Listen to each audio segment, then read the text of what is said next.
Nintendo Switch. Let me show you what's going on. Let's try to power it up. And as you can see, we're pulling 15 volts.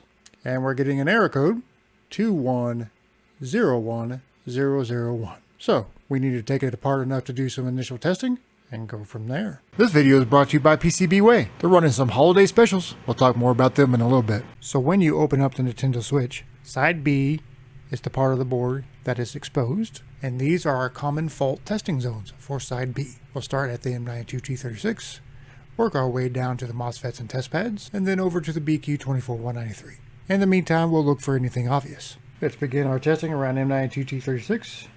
And what we're looking at are the capacitors surrounding the chip. And what we're really concerned about are the lines going from the capacitors to the chip in general. So we're going to start with this capacitor right here. This capacitor right here is actually connected to Pi 3 USB on the back. And the line we don't want shorted to ground is the one going to the chip. It appears to be fine. And we'll continue our checks around the M92T36.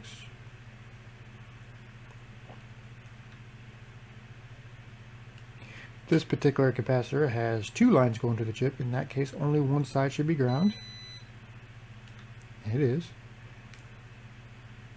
Alright, everything is checking out so far around the M92T36. Let's move up the board. Check our little filter. Appears to be fine. Check around our MOSFETs. They appear to be fine.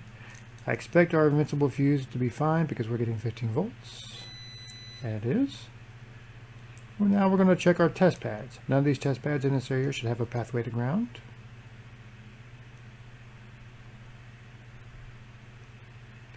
And none of them do. Let's continue our search. This coil here should have continuity going through it, but it should not be shorted to ground. These test pads should not have a pathway to ground. And same rules apply around the BQ24193 as the M92T36, except that it has multiple capacitors with multiple lines going to the chip. And everything seems to be checking out fine. Now we're just going to do a visual scan, see if we see anything. Nothing is obviously jumping out at us as far as measurements go. And I'm not seeing any damage. It looks immaculate in here. So this may be one of those guesses. We will take the board completely out of the housing and have a look at the other side. But this may be one of those based on prior experiences with the error code type situations, as we're not getting really any indication of a short. My suspicion is that chip right there. But again, we need to take the board completely out of the housing and have a look.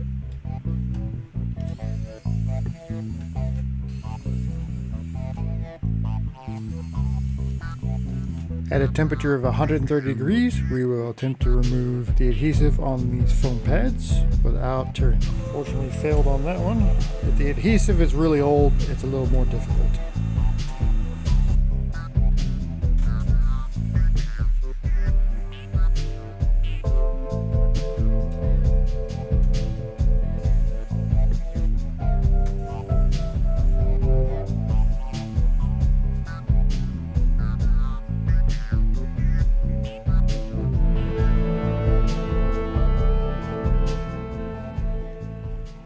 In my opinion, the safest way to remove the LCD ribbon is to just back it out with some sort of pry tool, grab these ears, and just slide it out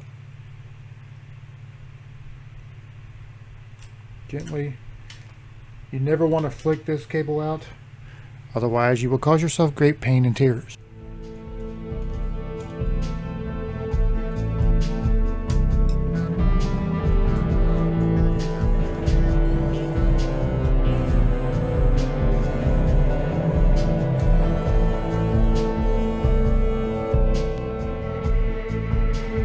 Our next round of testing will be on side A. We'll start with a Pi 3 USB and work our way down to the filters, just to make sure everything looks good here. And we'll also do a visual inspection. PCB is celebrating Christmas with huge sales. Get your Christmas coupons, your free prototype for Christmas themed design, deep discounts on your PCB orders, up to 50% off 3D printing and CNC machining, blind boxes, and more. Click on my link in the description and get your discounts today. Using the port as ground, we're going to test the Pi 3 USB. And the first thing we're going to test is this big capacitor. Same thing as the other chips. The line we're concerned about is the line going to the chip, and it appears to be fine. Now we're going to test this row of filters, and we want no pathways to ground on any of these filters.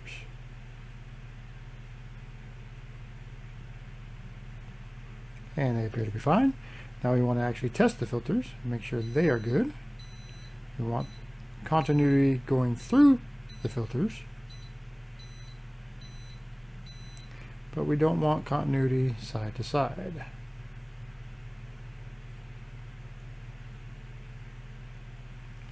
And everything seems to be checking out. So switching back over to side B, unfortunately we don't have any obvious fault other than the error code to go by. And the error code is typically associated with this chip here, M92T36. So we're going to go ahead and change that chip and hope it clears the error code. This is basically going to be one of those jobs where you have to go on past experiences and knowledge and hope for the best. Okay, we're prepared to remove our chip.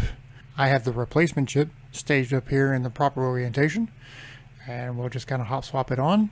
Hopefully it's good. It's a pull. All the new chips I got in this last lot were bad, or seem to be, but we'll try a pull first. In order to remove this chip, I will need to set up my equipment. And while I set up my equipment, let me throw up my expected temperatures for this job. These temperatures are brought to you by the associate links in the description. If you go to my video description and click on one of these links and buy any of this equipment, a small portion of that purchase will go to supporting the channel. And I greatly appreciate you. It won't cost you an extra dime. The board view is on the screen for your orientation. Add some flux, which you can find in the description. Let's remove our old chip. What we're looking for here is every pin to wet. Don't even bother touching the chip until you see all those pins wet. This board can take heat, so don't be too concerned. Just like that. Immediately re-wet the solder. What we're looking for is that center pad to wet. And we want to place our chip and make sure that solder grabs it. Before we let go, ideally you do it better than I just did. But I'm a little rusty. Okay, center it up, let it tight down, re-wet with a little bit of pressure on top. Smash it down, hold it down, and done. Apply some more flux, and we'll do some cleanup. I'll do the cleanup with my Pico pencil.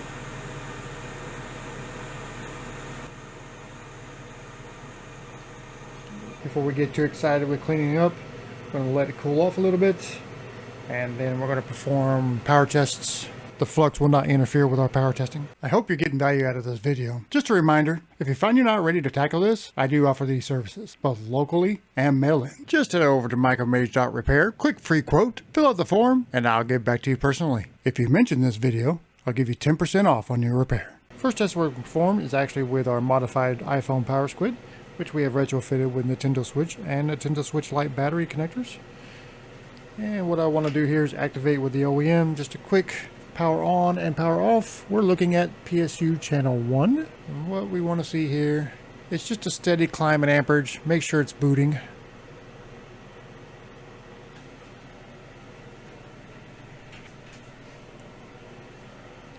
Not getting stuck anywhere.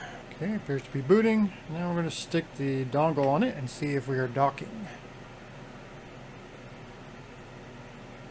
And we are docking, and it looks like we are not getting an error code. That's excellent. That's excellent so far. Now I do want to perform one additional test. I have learned my lesson. While this little dongle is excellent, there are cases where it fails us. So I got an extension for the OEM, and this will be my first attempt at trying it. All right, and we're docking on the OEM too. So, excellent. Again, I love these things, but I've had two cases now where it docked on this and it didn't dock on the OEM, and it's just not as reliable test as I had hoped it would be. It was for a while, but for some reason these cases have cropped up, and it is what it is. Don't forget to clean up your mess. Real fast, I just want to make sure we're drawing 15 volts on both sides of the charger. Okay, that looks good. Let's flip it around. And that looks good. Excellent. Another trick for avoiding pain when it comes to this LCD connector is to plug it in before you put the board in. Slide it in gently, clip it down, Get all the cables out that you need out, and then we just clip it down into the board, like that.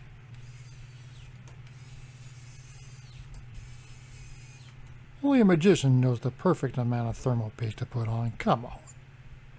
Let's power it on and make sure we have not reacquired our error code. If we have, it may be something that's plugged into the switch that's causing it. So let's see. Okay. So far so good. Now we need to try the Joy-Cons and make sure that they are not causing it. Aftermarket Joy-Cons can cause that error code to pop up. And it's usually not because of a bad chip, it's just an incompatibility of some sort. Their Joy-Cons appear to be charging without any issue. We'll let it run for a little while, make sure we don't get an error code pop up, but so far everything's looking good. Fan spin. Okay, this was a little bit of a different case. There was no obvious signs of a fault. There were no shorts. There was no liquid damage. In this case, you just had to go on prior experience or other people's prior experience via the world brain. These cases will happen. Just gotta adapt and overcome from there. If you got value out of this video, I think you'll get value out of this one, and I'll see you there. Until then, peace, love, and soldering.